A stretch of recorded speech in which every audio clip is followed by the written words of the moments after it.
materials, formerly the sale and disposal of equipment and supplies. Everyone got a copy of the policy notes from Shipman and Goodwin with their recommendations regarding this policy. Were there any questions about the changes made in 3260?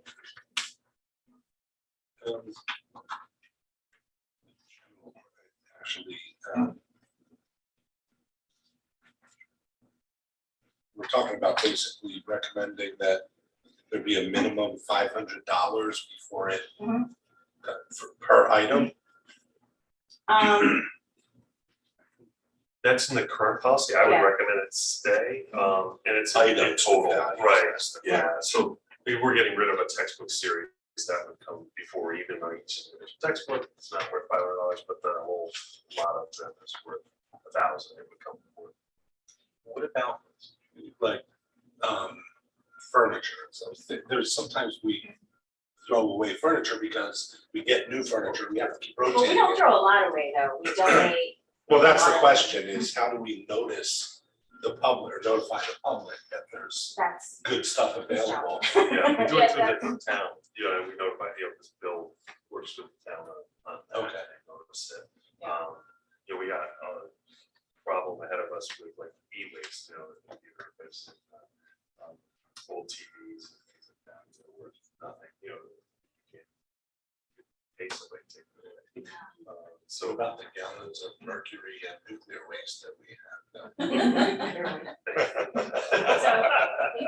So all we did was really update the policy to include some of what Shipman and Goodwin had said. They recommended that we repeal and replace it with their disposal of obsolete and surplus equipment materials, and we decided to keep in the minimum amount of $500 and also that the board authorizes the transfer. There's lines 23 and 24 that we would put back in on authorization. So what about? Yeah, that all seems reasonable to me. Why one of them says personnel and the other says business at the top? Do they also recommend we move it? Then it would be renumbered, so no. That's I should change that. Oh, okay, thank you. That was confusing me, I'm sorry. A lot of things confuse me lately.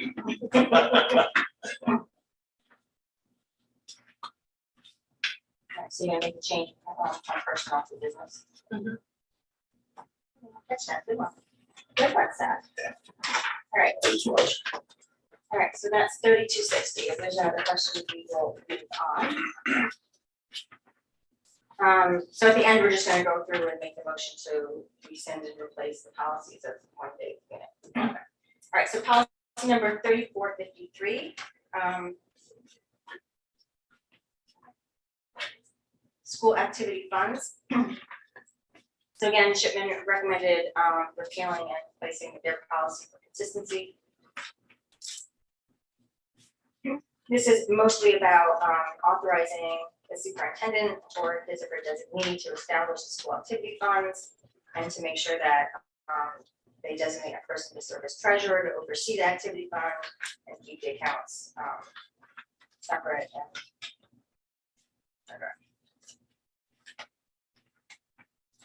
so our original policy was much shorter, and then so probably in the future, what I'm going to do is make sure that a committee has 3 copies for every policy. The first would be our current policy. The second would be Shipman and Goodwin's policy for comparison, and then the revised policy will be something that, if it's extensive, we will work on together. If it's small changes, like most of these are, typically Wendy and I work on it together and make those changes, and then you would have the revised copy. So that's 3 copies for every single policy. Okay. And that way, I think it's also good to know the process because I'm going to be here forever. But it was a huge learning curve for me when I came on as chair to figure out how this thing was done, and Wendy is just the best. And she can't go anywhere ever. So, all right. So, if there are any questions about 3453 and the changes that we made, questions, comments, Yeah, it really removes it from principal level and moves it up to superintendent, but allows the superintendent to have the principals basically do the work and report up. And it also designates the person as treasurer to keep things accountable. Yeah, I would have seen that. Yeah, I think that's very, very good. Yeah. That was shipping a good one, so. Yeah. Thank you. All right. So moving on to policy 4010. This is the prohibition on recommendations for psychotropic drugs, formerly prohibition on recommended psychotropic drugs. So if you look at the notes, this is again, Shipman recommended repealing and replacing with theirs for consistency. Some of these were definition changes and changes regarding the general statutes, regarding definitions of school nurse, health professionals, etc. Keeps us out of hot water by prohibiting us from recommending psychotropic Right, drugs. yeah. Is basically what it does. But it does not prohibit us from recommending an evaluation for a student. Yeah. Right. Any questions or further comments?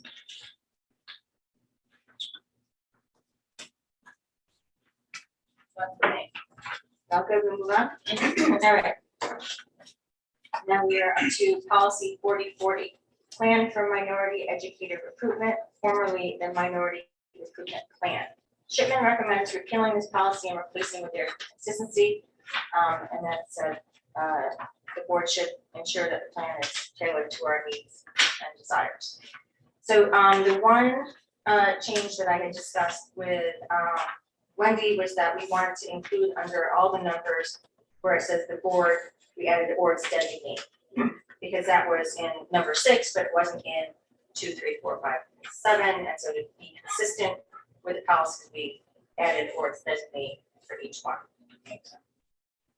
Because in my opinion, as board of ed members, we don't actually directly do these things. It's really, we lay it on the superintendent. And so that would be our designate. Hey, where's the, I'm seeing 4040 current policy. I don't see the recommended shipment replacement.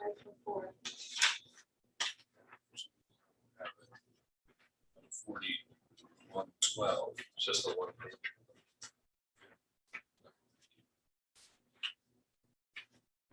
So this, Do you want to copy of the current policy? No, I have the current, I don't have the. Oh, you don't have to change. Yeah, so this past September, I did have Heather report to the board. We did a personnel report at the beginning of the year. I think if the personnel committee had, they don't meet on a regular basis, like in that type of format, but that could be like a designee, I would think, if so choose or something like that, but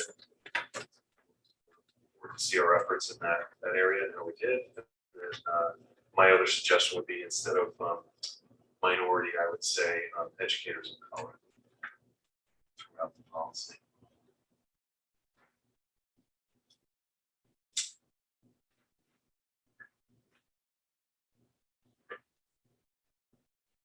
I don't want to go away from what Shipman and Goodwin recommends in their policy.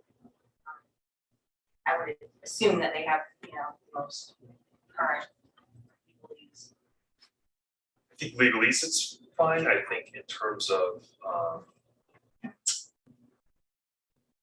latest, and we could ask them in between too if that was a change that was okay. It's a change I made before, but I think it's not the most up-to-date accepted way to refer to teachers of color, educators of color. Is that all it's referring to now? But I feel like minority could refer to more than just an educator of color. That's what I'm thinking. I mean, like, if you're in a district where, 99% of the educators are women, then wouldn't a man be a minority in that particular instance? Or if, yeah, but I think the statutes they're referring to here are specific as to the classes, protected classes they're looking to ensure are hired throughout the state. classically protected minority status from a legal perspective. I guess I shy away from changing from the most recent accepted terminology, only because it changes so frequently. But it seems like the term minority has been around for like so many years. But we can certainly ask Shipman and Goodwin what their opinion is on it, if they think that we should. But, It will change. I know it will change when whites are the minority, right? That's when it will change. So right now we have in Connecticut, 50% of our students are white, 50% of our students are of color.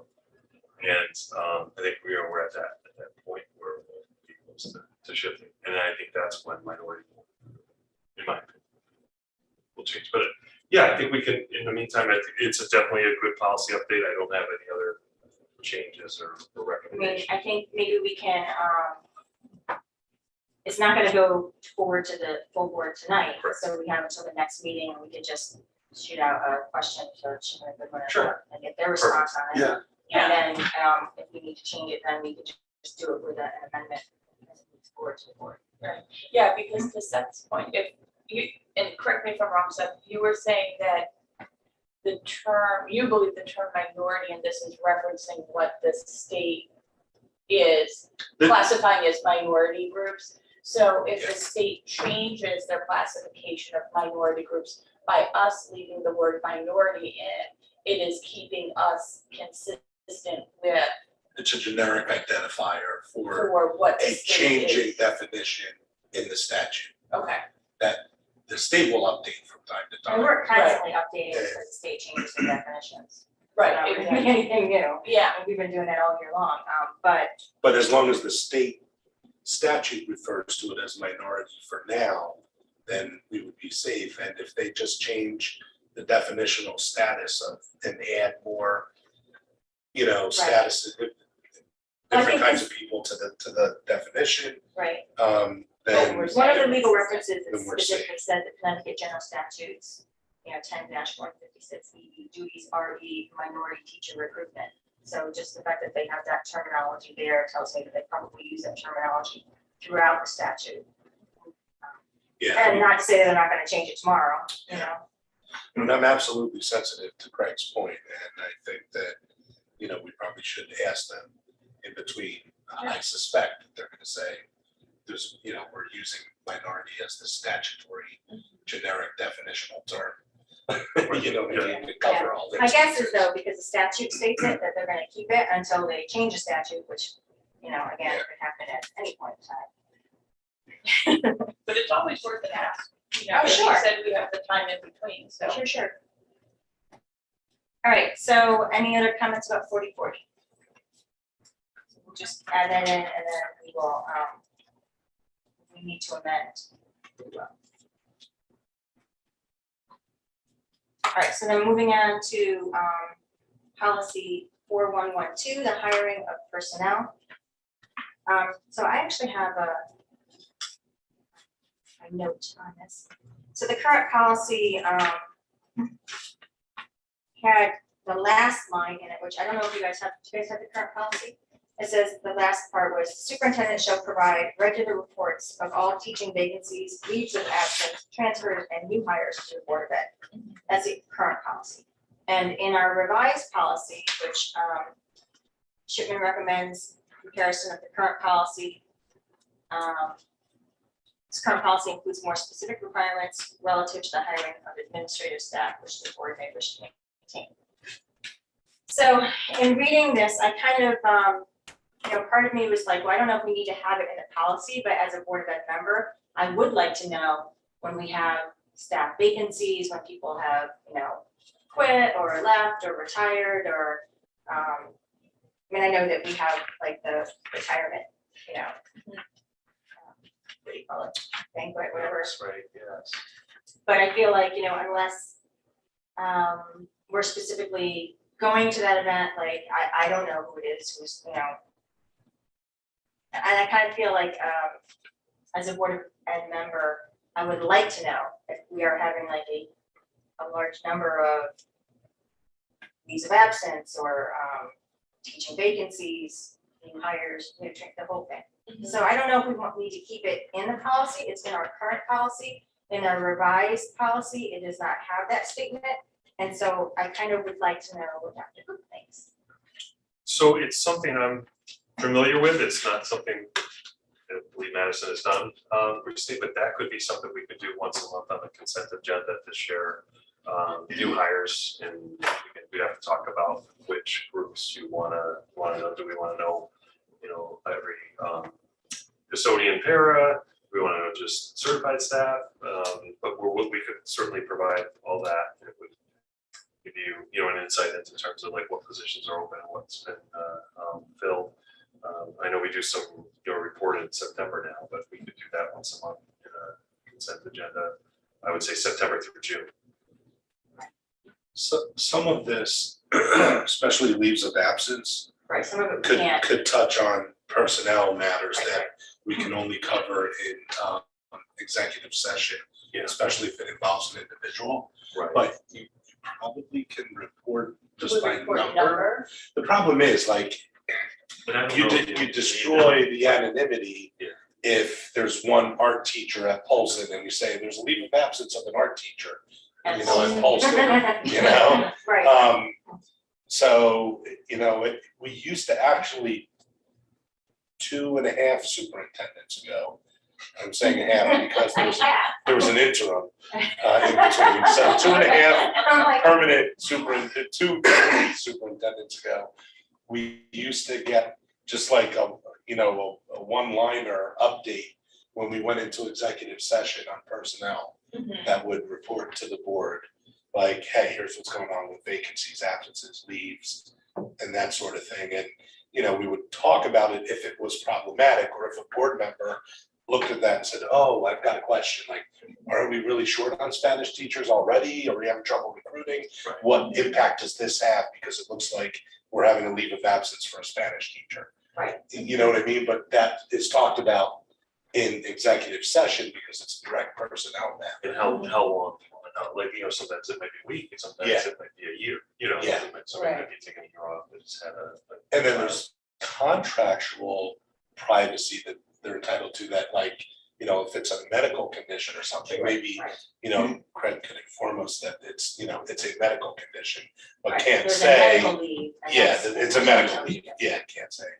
I think that sounds perfect. If we could get that update in executive session, I would be. So then, my question is then, do we leave it in the policy or do we have it as sort of an informal, agreement? I believe in the policy, why not? I would be comfortable leaving it in the policy if you took out leaves of absence. Because I think that's where you get into those pieces and might be contractually obligated, like maybe like someone might say, why did you approve a Spanish teacher to have a leave? It's because, well, they get the same, right? Right. Or we can leave it in and keep the line as it is and say during executive sessions. Perfect. As needed, Yeah. all right. All right, the superintendent shall provide regular reports during executive sessions. I don't know if it's an executive session. Well, personnel is. Right, but the fact. Not all that parents. you hired Oh, yeah. a third grade teacher. Yeah, that's true. Well, what if you say as needed? You could say, shall provide regular reports of all teaching vacancies, and you don't want leave of absence in there at all. I think if, I think you can put it in, we're not gonna ask for details, it's not like, well, first of all, you wouldn't give it to us anyway, it's- Yeah. we understand there's a Yeah. certain Right. confidentiality there. But it's a report of, it's not, details of. Right. So if we say superintendent shall provide regular reports of all teaching vacancies, leaves of absence, transfers and new hires to the Board of Ed, we could say, Executive session can be used as needed. sure. sure, Perfect. So we carry this over to here. and so we would just put that in. But now we have certified staff and non-certified staff in the new version. So do we put a third category that says reporting and as a heading? Yeah. And then just put that line as reconfigured under that, okay.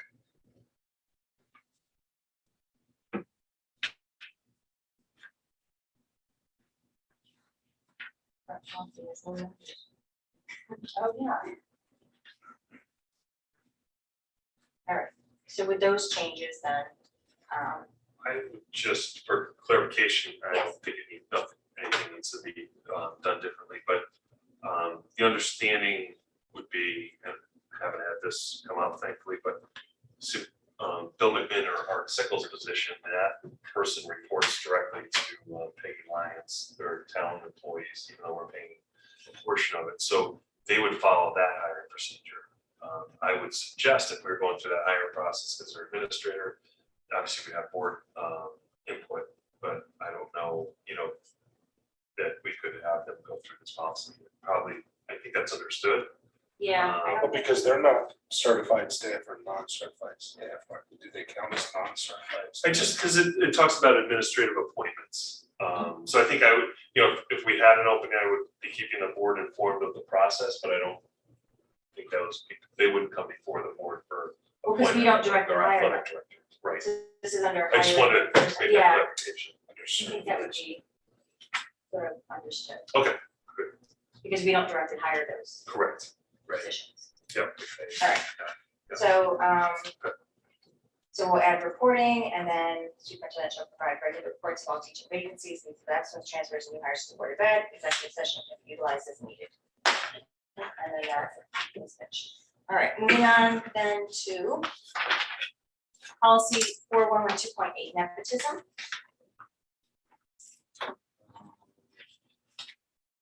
And so I did ask Wendy about, one of the things that Shipman and Goodwin had said was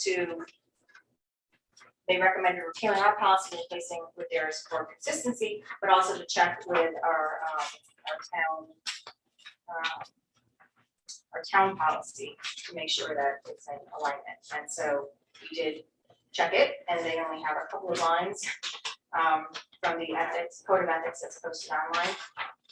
Just says no official or employee should use his position or personal influence to affect favoritism, nepotism, or cronyism. And no official employee should use his position or personal influence to gain personal advantage by varying from the hiring, retention, or promotion opportunity policies of record of the town and its board of ed. No official or employee should use his position or personal influence to gain personal advantage in doing business with the town, including the wording of contracts and issuance of purchase orders by varying from business policies of record of the town and its board of ed. That's it. I like that it says. So we are in alignment with their code of ethics. So our revised policy just really follows Shipman and Goodwin's format, which has purpose followed by definitions, and then prohibitions on hiring, restrictions on employee or relatives, restrictions of employment of immediate family members, and disclosure requirements, refusal and discharge in non-offer employment. This is one area where I think the current policy is actually better. In terms of that, so, I mean, as you know, we've had multiple open positions, things like that. So I'll just give an example. Captain Park's daughter is a substitute at Ryerson. That's worked out well for us. It's worked out well for her as she's, home from college. And, that would be something that, questionable under the future policy. I think that, we could take pieces from Shipman if we want to include that, but it's a pretty restrictive one that I have seen. I just would hate to be in that position. We had some, it's not uncommon for a board member to join the board when they have a spouse already working. I know this talks about hiring, but, that's something that, it's happens. So you think it's too restrictive? I feel like it's too overly restrictive. I agree too, because it's, and then the other line, 37 through 39, talking about employees not being hired, promoted, transferred, or assigned to work in positions in the same school or work unit or department in which a relative is already employed. We have a number of sets of spouses that are teachers in the system already, and some of them are in the same schools for periods of time. I mean, we're a small town that and we only have so many schools, so that could get a little restrictive. There is a specific clause that says it doesn't affect those that are already Yeah, but employed, but. future, yeah, I mean, But, you know, the purpose of the policy is not only to Yeah. avoid nepotism, but to avoid the appearance of nepotism. So, It does say that the superintendent must approve it. So I think that has us covered, that seems reasonable. I agree with you, Jen, that should be allowed and a lot of times works to our benefit, that, you know, we might have a married couple in the same school, but I would put that in the hands of the superintendent to approve that, which I think this kind of does as it's written. That's true.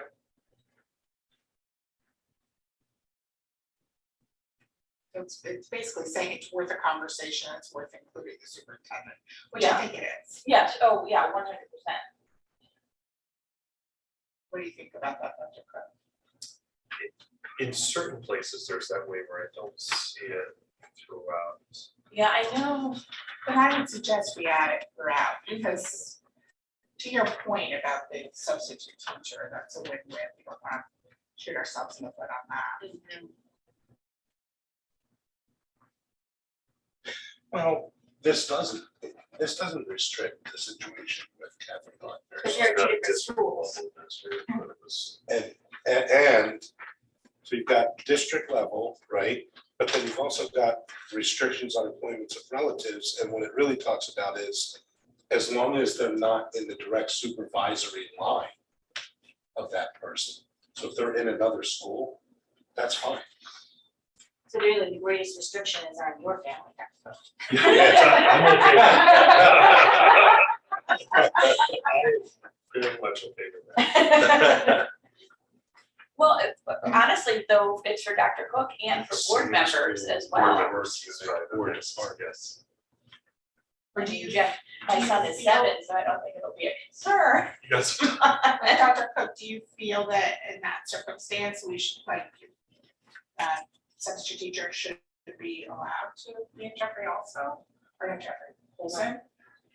Is that what you're thinking? Which I'm for a substitute position. I think on a short term, that would be okay. But I'm Right. thinking like if Right now, we we had a have board building member whose base. child became a physics teacher, and we got one candidate, 2 candidates for as a physics teacher.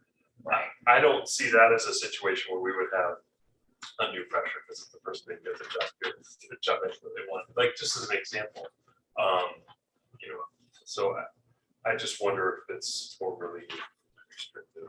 Yeah, because it does in lines, restriction on employment of relatives, starting with line 32. No individual shall be hired in a position of employment that was result in a supervisory or evaluative relationship between a current employee and a relative. So I mean, that could be like a program head, that could be. Yeah, but I don't see a problem with that one. You don't want Yeah, a you don't want relative that. Because being even if, supervised directly. right, because that, even if there is no nepotism there, you are avoiding the appearance of nepotism as well.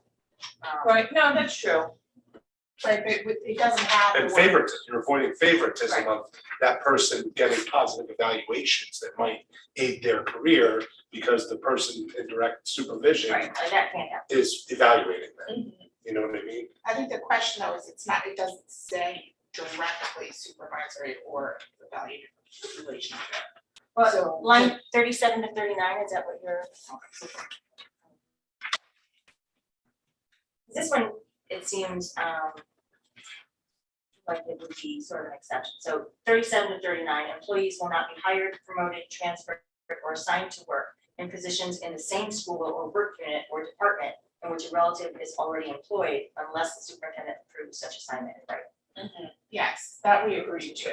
And Yeah, that was. but I think we can also add, unless the superintendent approves such an assignment, writing to line after line 33, because that's I don't think that, I guess I disagree with that, because I think it says, so line 32 is, no individual shall be hired in a position of employment that would result in a supervisory or evaluative relationship between a current employee and a relative. And I think that should stand alone. I don't think that the superintendent can okay that. Unless we say direct, because I think to Dr. Cook's point is, what if, I hate to keep using names, so I'm trying not to, but what if a substitute teacher should become a physics teacher who would be phenomenal to have at a school where we have a principal? We would want to not hire that person because they had a parent who was a principal. We just wouldn't want them to report directly to that person. Well, I mean, it depends what, we're looking at it, I think, based on the I statements we're making or the we statements we're making. We're looking at it from the perspective of what would we feel comfortable as a board member, right? Being in charge of a district where some of this stuff is going on. But what we're not looking at it we're not looking at it necessarily through the eyes of colleagues of the people involved.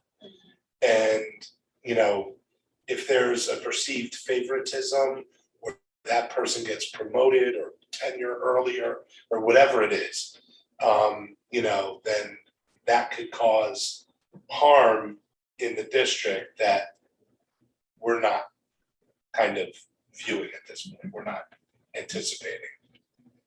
Like it feels different when you're a teacher and one of your fellow teachers is, like married to the principal that evaluates them.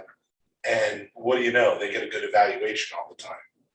And of course, you're gonna get the rumors, I hear they stink, and they're getting great evaluation scores, whatever. Yeah. You know what I mean? It feels Or that different. someone is hired in a position simply because they're a relative of someone who already works there. Yeah, I mean, that exposes us to, to liability as a board. But also, I think we should be looking beyond the liability of the board and also looking at what's comfortable for our staff. And to go outside just the building staff though too, when you look at lines, which one is it? 43 through 46, employees will not be hired, promoted, transferred, blah, blah, blah, into positions in which they will have access to confidential information, such as benefit selection, medical information, personnel records. So that would also then affect who could work here in the Board of Ed offices, but then would that also affect like our shared services our shared staff that we have with the town? So could we potentially not hire a teacher if,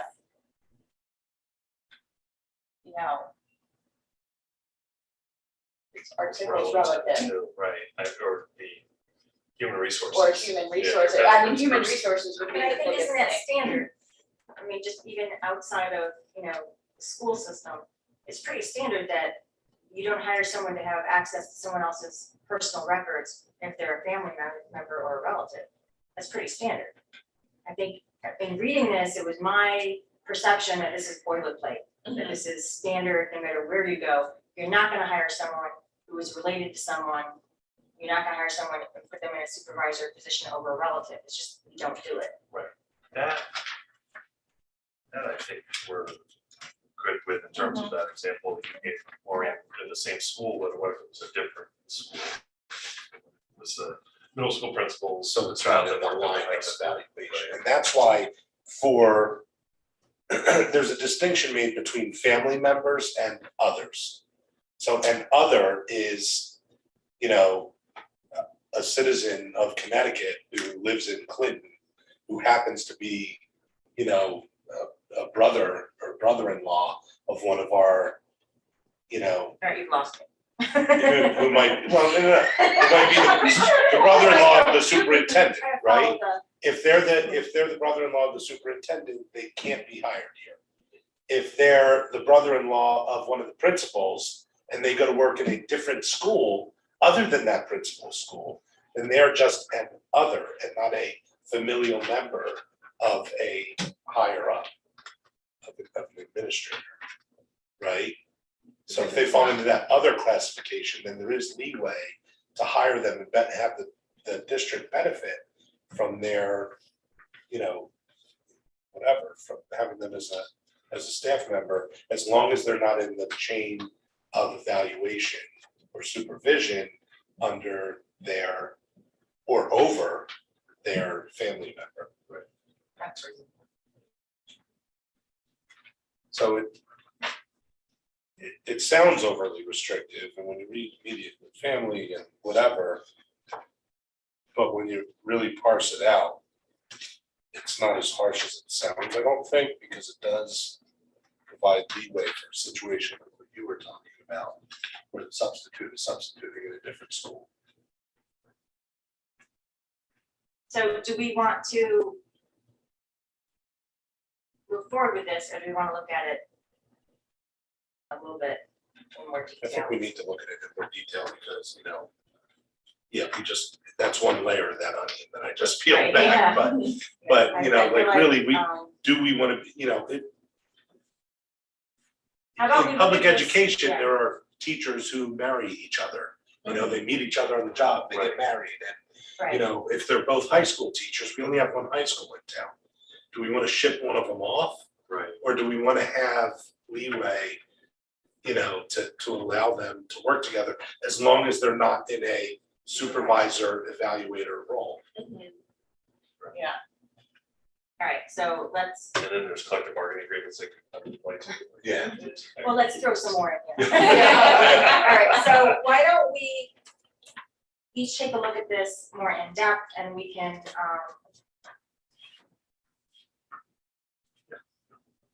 we'll have to just discuss it further. Maybe if you have any specific questions or examples, Yeah, that maybe we can run them by shipment. all right, And they'll say, oh, that's not an issue because, right. whatever, I feel like we're getting lost. We got examples all day, right? Yeah. Exactly. It's like, what else? Well, are they it's, saying? Folks. Yeah. Nephews, brothers, sisters, uncles, Mary. next door neighbors. Is married with Ferris Bueller. All right, so we'll table this one. All right, let's move on to policy 4217. And this is the evaluation, termination, and non-renewal of athletic coaches, formerly athletic coaches, and this is under personnel. So I think this is just a change from Cape to Shipman. And I don't see any issue with it. But I think it's good for the board to be aware of the rights that athletic coaches have. Because, they didn't until, was it 2009? They kind of have like a quasi tenure almost for 3 years. So the one question that I did wanted to put to you, Dr. Cook, is that our, in Shipman's, and I don't know if you have a copy of Shipman's Series 4000 personnel, their particular copy on this policy, but they have a statement that's right before this number 1 evaluations. And there says the superintendent may adopt administrative regulations in accordance with this policy. And I'm not sure why we left it out. Like, I don't know if we need to have that in. I kind of feel like maybe it should go back in. I didn't see it. Which part? So I don't think you have a copy of this. So this is Shipman and Goodwin's. Most of this revised policy follows Shipman and Goodwin's policy to the letter, to the word. Except for the fact that after the paragraph says for purposes of this policy, lines 15 to 21, that is exactly the same as Shipman's.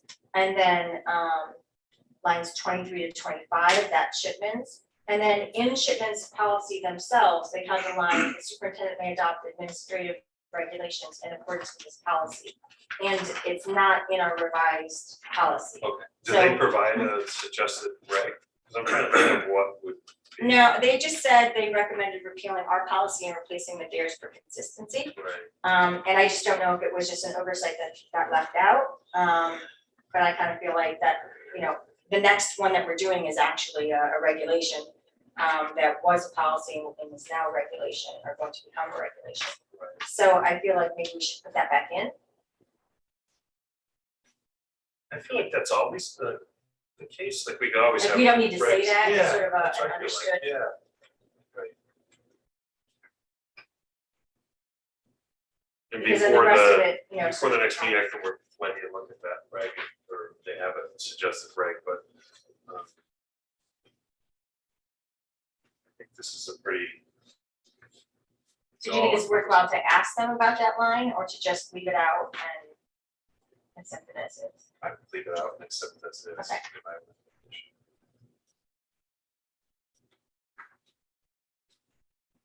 Because that kind of goes without saying for everything, right? Right, that's what I feel like, yeah. That's sort of like your job, so.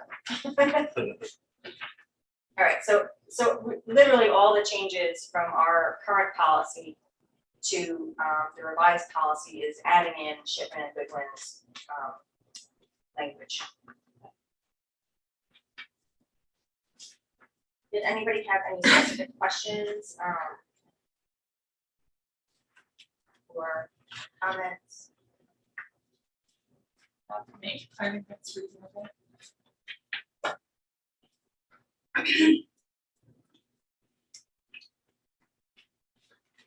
So just adopts state law that State law, they permits can ask for experience in the hearing. Yeah. procedural process for. It's not fun, yeah. Right, Yeah. so the legal reference at the end of the policy was updated to reflect the Connecticut general statutes that were. Just typically, this is where like all the athletes and students and their parents come in and try and overwhelm the board with their comments, but. Okay, so then we'll move on to what was policy 5120.2.1, head injuries, and is now regulation 4218R, concussion management and training for athletic coaches. So this regulation is for our information and for perusal, and we would just need to vote to repeal policy 5120.2.1 because it's being replaced with a regulation. And we don't vote on regulations. But I was very glad to see this, this regulation on concussion management and training. I'm especially glad to see that because I have a daughter who suffered for a long time with results of concussion, so this is very tremendous progress.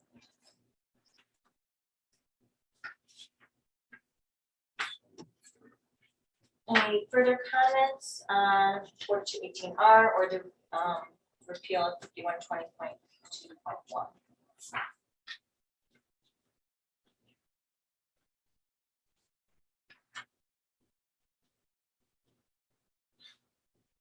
But it's still gonna be.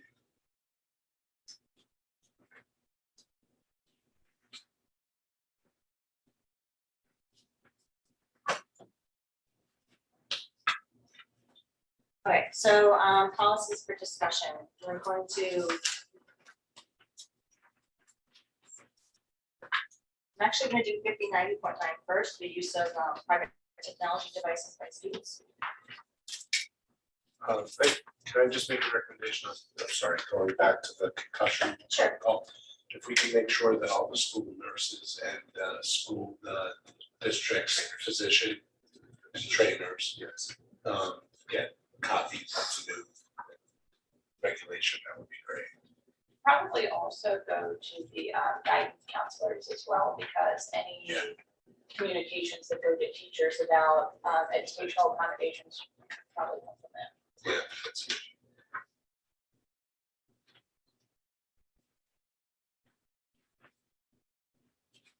Okay, so 5090.9, the use of private technology devices by students, formerly electronic communication devices.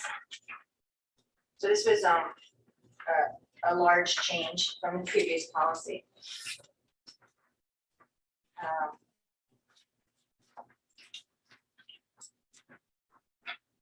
And it's interesting because I know like some other districts have actually started to institute a no electronic device policy from home.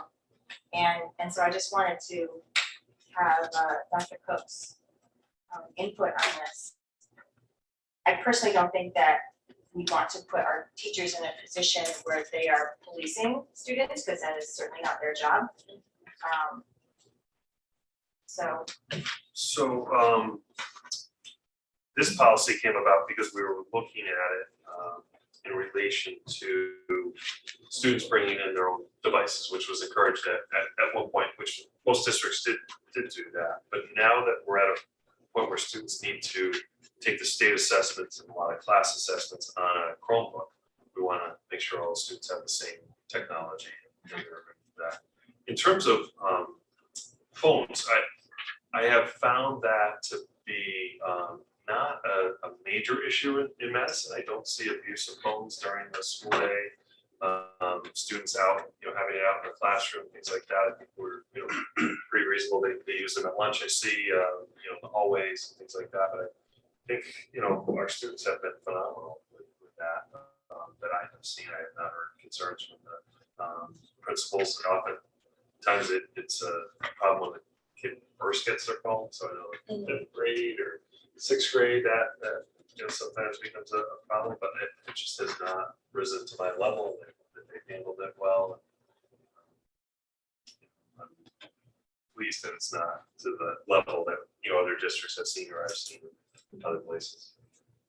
So then, if you look at the revised policy and you go to line 92, this is the section where Shipman and Goodwin said the optional additional sections that apply if the Board of Ed intends to grant students access to a wireless network or other means of connecting with the board's computer systems while at school or engage in digital learning platforms.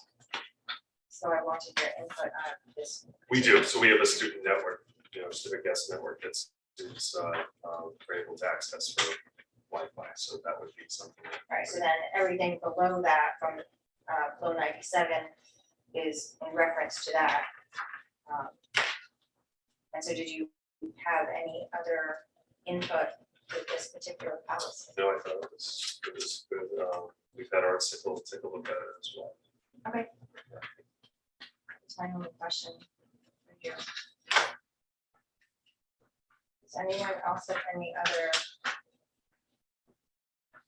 questions or comments regarding this policy?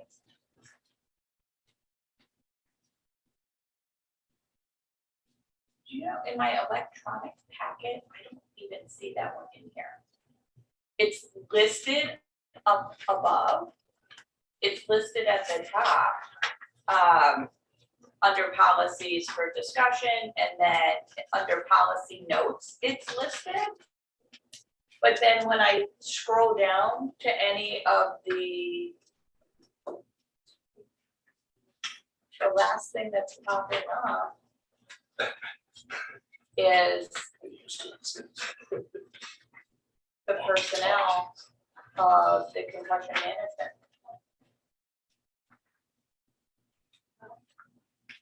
So you can get stuff. You will find that.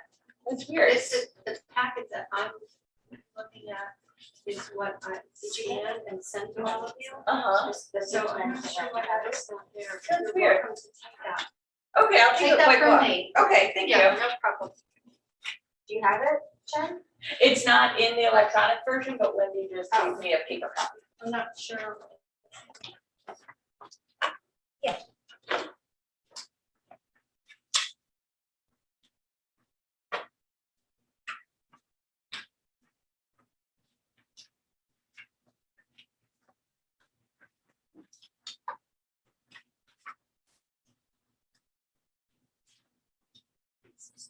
Oh, We don't take emergency action. no, not to All right, the. so you take those because those are all The regulation?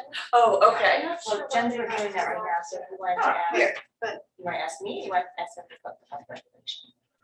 No, can I ask a question about the concussion Sure. policy? I know that this is the regulation as it stands, and I agree with it, but I want to hear if we should, to Jen's point about sending it to the guidance counselors, perhaps this should be sent to all of the teachers, because when you look at the student impairment concussion consent form, and I know this from kind of my firsthand experience. It says that the board of, under section 1, it says there should be a concussion education plan. And I don't feel like we're necessarily addressing that piece of it in our policy. Which section, which line? Line 173, state law requires that each local and regional board of education must approve and then implement a concussion education plan by using written materials, online training, videos, or in-person training that addresses at a minimum the following things. And having been through this with my daughter starting in 5th grade and then all the way through high school, the athletic piece was not a big deal because the doctor writes a note saying absolutely cannot return to play. And so that part for at least my family was easy. The part that was a challenge of educating people and implementing and educating themselves was the education plan. And that's so critical because that, you know, could do the same type of damage if they're like having standardized testing or. I agree with that piece, having worked as an athletic trainer, and very familiar with concussion management policy. Sometimes it is a little more challenging if the teacher in the classroom doesn't understand the reason behind the need for an educational plan. So, you know, maybe that could be included as part of like a Right, they beginning do of a, a school year in service, if Yeah. not already. we do a online training, but I think in terms of our specific regulation, we can make sure principals review that in their back to school meeting with teachers and staff also. I would love to see us have a policy specific to the like this is. I mean, this is a regulation, but we could take it upon ourselves to do a policy that addresses all of that for the educational part. Because I've had it even happen with my daughter where it might be a standardized test and it's like, well, she looks fine, she can do it.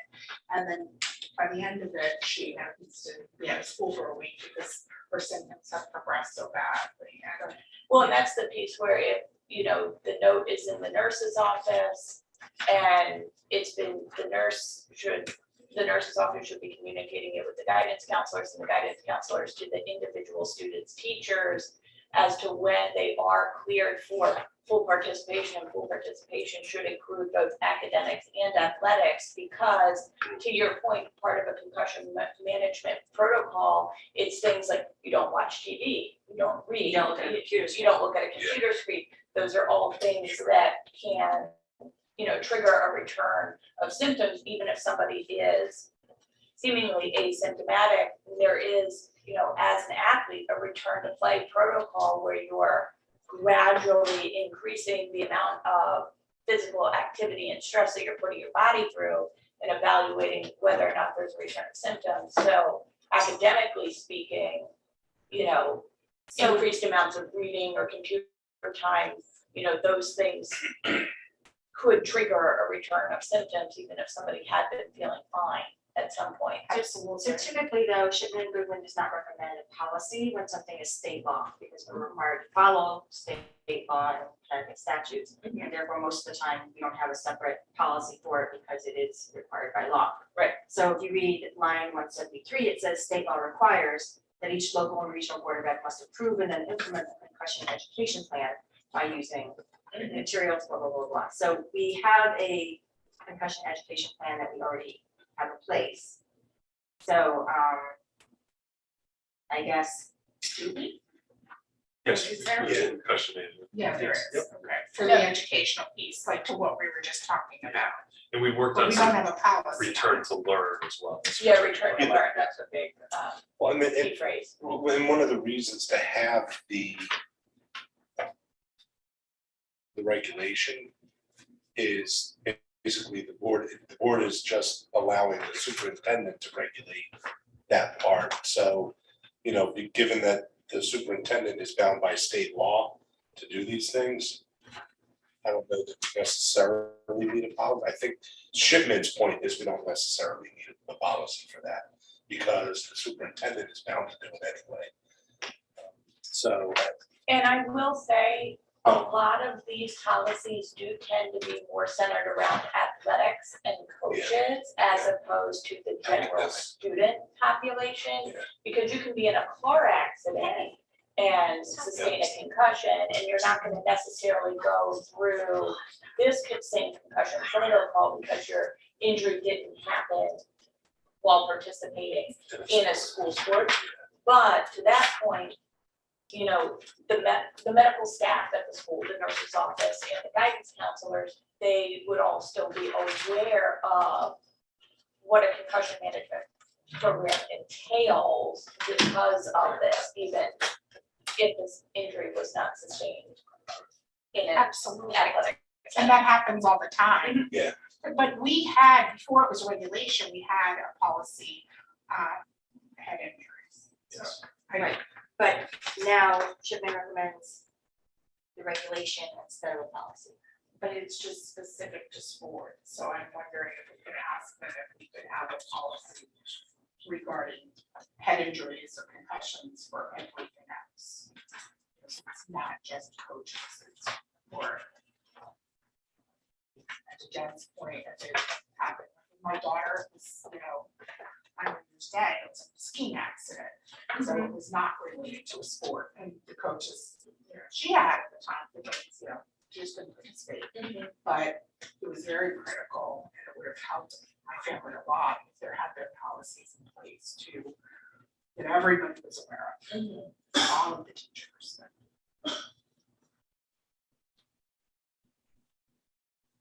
I don't know that it's specific to sports. Well, I'm just reading a lot of things, it's talking about training courses for coaches, like if you look at line 150.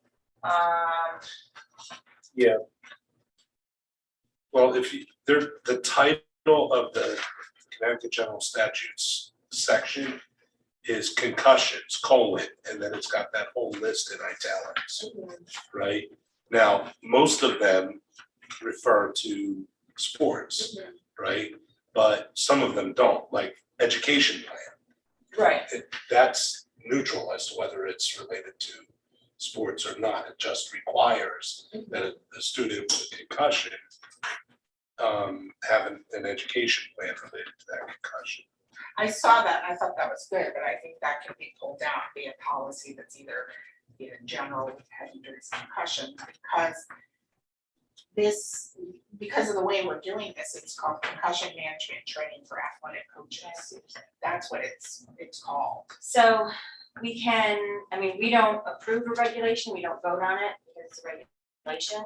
So that will, what we can do is not repeal the 5120.2.1 and look at it again to see if we want to change it. We can talk to Shipman and Goodwin and see if they feel policy that is not directly stating athletics is necessary with respect to the Connecticut law and general statutes. But look at lines 167 through 183. There's some athletics referenced in the enumerated sections 1 through 5, sub 1 through 5, but it's not all. I mean, that whole section is the concussion education plan and guidelines for Connecticut schools.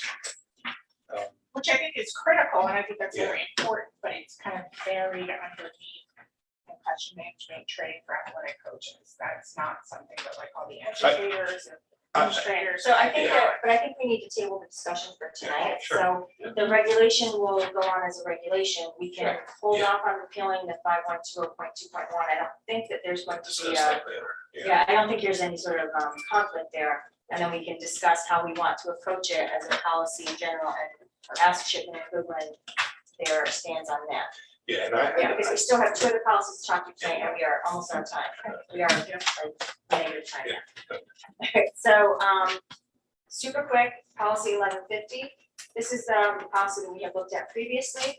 And we had asked Shipman and Goodwin to take a look at this particular policy. It is the prohibition against nicotine and cannabis use. And one of the things that we had discussed was what Shipman and Goodwin thought about prohibition. This is regarding community and school relations, and we have policies regarding personnel and policies regarding students, but we didn't have policy that affected community and school relations with regard to having on school grounds alcohol, as well as tobacco and cannabis. So one of the, and I don't know if you guys have, I don't think you have a copy of this. The shipment comments regarding 1150, if you look at line 5, Madison Board of Ed prohibits smoking of tobacco or tobacco products, including smoking using an electronic nicotine delivery system, blah, blah, blah. So one of their comments was that they recommend not specifying tobacco here, as the definition of smoking also includes smoking of cannabis and hemp. So they recommend removing the of tobacco or tobacco products in that particular line. The other thing they said, that smoking is defined in the policy to mean the burning of tobacco, cannabis, or hemp. As such, the title Prohibition Against Smoking refers to all of these activities. And so we had changed it from prohibition against smoking to prohibition against nicotine and cannabis use. If the board wishes to, this is from Shipman and Goodwin, if the board wishes to expand the policy beyond smoking to prohibit tobacco and cannabis possession and use, e.g. tobacco, chewing tobacco and gummies, it can do so. It might consider revising the title as follows: Prohibition Against Smoking and Use of Tobacco and Cannabis. Similarly, if the board would like through this policy to prohibit the possession and use of alcohol on school grounds, etc., it can do so. The board should note that use and possession of alcohol and tobacco on school grounds by students and employees is already prohibited by policies 5110.4 and 5090.7 and 4116. Thus, the prohibition would, through this policy, be extended to members of the community, and we have included suggested language. And I think that you guys have the revised copy. And then the other comment that Shipman and Goodwin had was, if you look at lines 30 to 32, school property is defined broadly and includes administrative building. Thus, this paragraph is unnecessary, and we recommend deletion. So they recommend deletion of 30 to 32. I think the numbers are all off here. Right. So that would be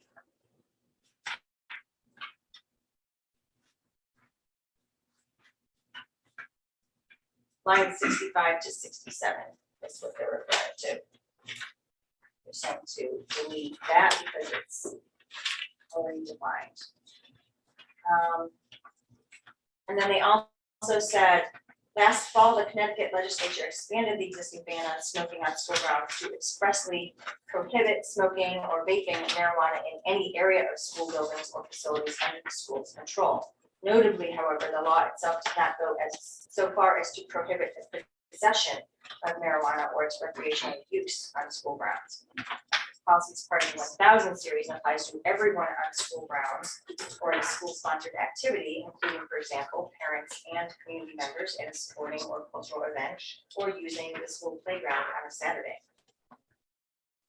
The board may prohibit possession and use of cannabis and tobacco products and paraphernalia by adopting the provisions you have proposed. However, the board is advised to consider how and whether it can enforce such a prohibition, and clarify that the board would like to prohibit possession, not just use, of all of these types of products in such circumstances. So that was what we had put out to Shipman and Goodwin after we had reviewed it the first time. Does anyone have any further comments about the revisions that were made to 1150 and comments regarding the changing of the name as suggested by Shipman and Goodwin to prohibition against smoking and use of tobacco and cannabis? It's a bit, yeah, I mean, This is we're- a lot, I want to yeah. bring a hold on this one too. yeah, we're gonna have to put this one over because there's some stuff, yeah. Yeah, this is a lot. It's a pointed question when they say, how are you gonna enforce it? Right, so we're gonna You can enforce it against a revisit this student, one but not again, against us. okay. Do lots of examples. All right, so, we've got time to do 60-30 then. No, I would hold on that too. Okay, so now we need to have a motion for the to rescind and replace policies 3260, 3453, 4010, 4040, after we find out if we need to amend the word minority from Shipman and Goodwin, but we can do it as is for now, and we will come back to that as an amendment if necessary. So for now, it stands as the word minority. And 4112, the hiring of personnel. And 4217. And 59.9. So the motion would be to recommend this to move forward to the Board of Ed for, to rescind and replace. So moved. Second, Second. all in favor? Aye. Thank you. All right, and then we will revisit 4112.8 and 1150 and 6030 that we didn't get to tonight. And we need a motion to adjourn. Motion to adjourn. Second. Thank you. We adjourn at 7:36. Thank you, everyone.